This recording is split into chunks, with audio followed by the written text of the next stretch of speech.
When it comes to weight loss, how many times have you heard a client say, "What used to work just isn't working anymore"? Or maybe you've thought this yourself. If so, today is the day for you. You're going to learn all about weight gain during menopause and get strategies to help women who might be worried about it, whether that's you or your clients. But first, an important disclaimer. Each woman will come to you with her own needs and goals. That may include losing weight, or it may not. As coaches, our job is to support our clients and their unique goals and preferences and to respect their autonomy as they navigate their own path.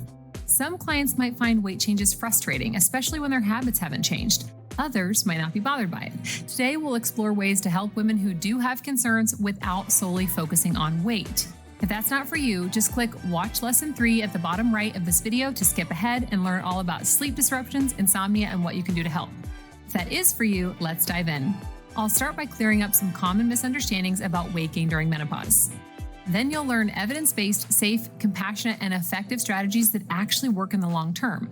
You'll walk away with 4 powerful nutrition strategies you can use to help your client or yourself lose fat without resorting to unsustainable diets or calorie restriction. Even better, these nutrition strategies will also help your clients improve their energy levels, overall health, and relationship with food. So, what's the deal with weight gain during menopause? Well, for years, many people assumed that weight gain at midlife was due to a slowing metabolism. However, your metabolic rate, which is how much energy or calories you burn, actually remains relatively stable from age 20 to age 60, after which it slowly and steadily begins to decline. And yet, many women report weight gain during menopause and midlife. So if a sluggish metabolism isn't behind these changes, what is? There are 5 likely culprits. Number 1, more hunger. Number 2, more intense cravings. Number 3, less movement. Number 4, redistributed fat. And number 5, poor sleep. Let's explore each a little more. Number 1, more hunger. As women progress through the menopause transition, estrogen levels fluctuate downward. This in turn influences 2 other hormones that can trigger hunger. Ghrelin is produced by the stomach and it stimulates hunger. As estrogen decreases, ghrelin increases, so women feel hungrier more often. Leptin helps regulate our energy intake. When we have more body fat, we tend to have more leptin, which tells the body that we have enough stored energy and don't need to eat more. But as estrogen goes down, our cells can't respond as well to leptin signals. This can make us feel hungrier. Number 2, more intense cravings. Along with physical hunger or the need to eat, appetite, the desire to eat, also goes up. That includes cravings for things like sweets or chips, as well as eating due to boredom, stress, procrastination, and pleasure. You can thank 2 more key hormones for these increased desires for food. As estrogen goes down, the hormone neuropeptide Y goes up. This is an appetite-stimulating hormone that you can remember as neuropeptide, yum. Then there's oxytocin, sometimes called the love hormone thanks to its role in bonding. Oxytocin suppresses appetite, but it also tends to decrease with age. Rising neuropeptide Y and falling oxytocin can both lead to more and more intense cravings. Number 3, less movement. A sedentary office job coupled with family responsibilities and caring for aging parents, it has a way of interfering with workout time, doesn't it? And you might have noticed that you or your midlife clients don't seem to tolerate exercise as well or recover as quickly between sessions. Add on the aching joints associated with menopause, and regular movement can become much more difficult. For this and many other reasons, many women get less active as they get older. This can change body composition toward less lean mass and more fat mass, especially if their eating habits stay the same. Number 4, redistributed fat. As estradiol and progesterone levels go down, more body fat tends to accumulate around the midsection, or what many people call belly fat. This change in body composition and shape can feel like weight gain, even if the scale doesn't budge. Number 5, poor sleep. During the menopause transition, hot flushes may wake your clients or you repeatedly, and insomnia may be worse. These sleep disturbances can disrupt the hormones that regulate appetite, which can often mean food cravings and trouble feeling full. You'll find effective solutions for getting better sleep in tomorrow's lesson. In short, women in menopause are often hungrier, having more intense cravings, moving less, storing fat in new areas, and struggling with sleep, which can make it harder to eat nutrient-dense foods and stay active. So, while menopause itself and its hormonal fluctuations don't necessarily directly cause weight gain, these multiple overlapping factors can all potentially contribute to the changes in weight or body shape. And given that old nutrition and exercise strategies often don't do the trick, it's easy for women to feel overwhelmed, hopeless, or powerless over their changing bodies. But here's the good news.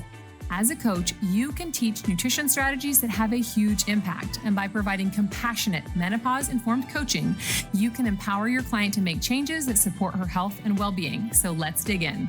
First things first, there is no magic bullet for aging. Strict and restrictive diets tend to backfire for menopausal women.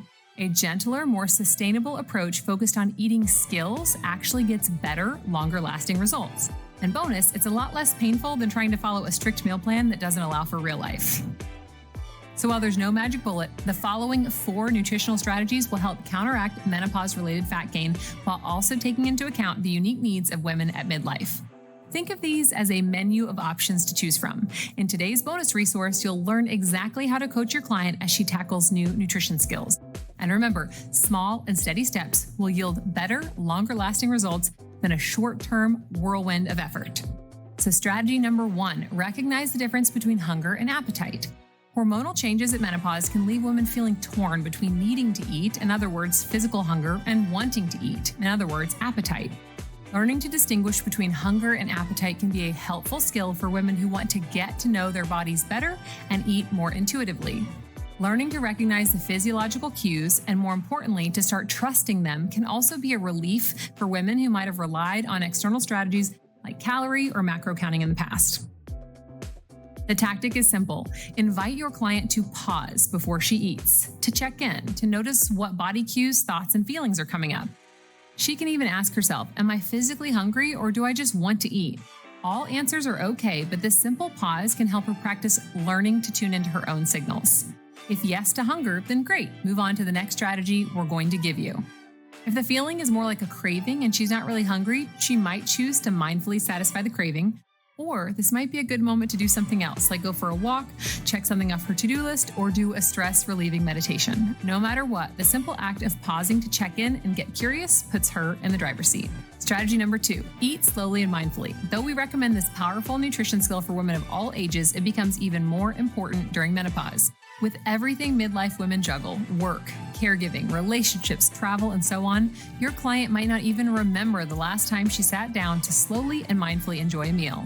But slow, mindful eating can help her eat less while feeling more satisfied. This is especially important given those hormonal changes that can make women hungrier. Make each bite more enjoyable by amplifying the sensory input from her taste and smell receptors. This can weaken some cravings.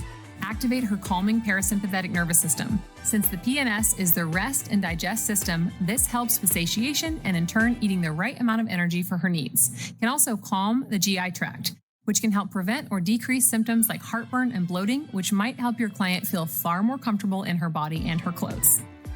Okay, and y'all, I have to say that personally, this has been a game changer for me. As someone with a big appetite and love for food, I used to inhale my meals and I'd often eat way past fullness. And I mean, way past. Like my birthday one year when I may or may not have had to cut my dress off my body because I couldn't get it unzipped. I was literally that bloated from overeating. Anyone else? Anyone? Just me? Okay, cool. Slowing down my eating has allowed me to enjoy my food more because I can actually taste and savor, and it's allowed me to tune into my fullness cues and feel more satisfied. While it takes some practice, in today's bonus resource, you'll learn some tips to help yourself or your clients practice eating slowly and mindfully. Time for strategy 3. Eat enough protein. Protein is one of 3 macronutrients the body needs to function well, and it's essential for healthy fat loss. Your body burns more calories digesting protein than carbs or fat. It also helps boost satiation and satiety, meaning you're satisfied with how much food you've eaten sooner, so you're less likely to overeat at a given meal, and you stay satisfied for longer after the meal, both of which can help you eat the right amount of energy for your needs. And remember what I mentioned earlier about women moving less as they get older? Well, protein provides the nutritional building blocks the muscle fibers need to repair, so eating more of it will help you build more lean muscle, recover better between workouts, and maintain physical function. And as a bonus, having more muscle increases the number of calories your body burns while exercising and at rest. All this said, many women struggle to eat enough protein in the first place, and during midlife, this becomes a much bigger potential issue as the body becomes less efficient at synthesizing, digesting, and absorbing protein. Eating more protein can help you and your clients feel and perform better.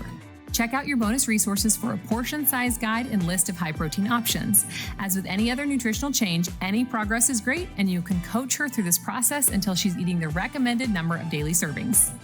Last one, strategy number 4, consume more minimally processed foods. Here's a totally underrated weight loss secret. Focus on what you're adding, not what you're taking away. So just like we recommend adding more protein, we also recommend adding more minimally processed foods. These foods are rich in nutrients like vitamins, minerals, healthy fats, and fiber, and in the case of fruits and vegetables, water. These nutrients can help you to fill up more effectively on fewer calories, which can be super helpful for balancing your energy needs. Various minerals like magnesium, iron, and zinc can support many key processes that we need at midlife, like good sleep and cognitive health.